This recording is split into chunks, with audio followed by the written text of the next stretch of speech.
This is the TRT Vault collection. We have it in micro, mini, and mega footprints.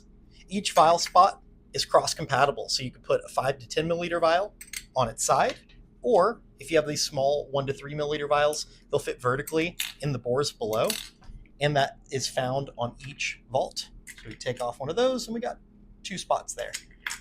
The mini and the mega come with a premium glass pill vial that fits in a vial spot.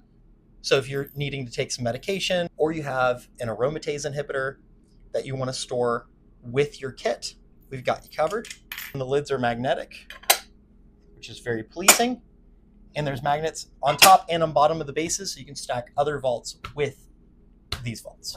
We also make it in black. If you just need storage for the 5 to 10 milliliter vials, we recommend going to the Cycle Vault in the same footprint. It allows you to store these vertically, store more of them, store more supplies, less refills. You can check that out in the Cycle Vault collection.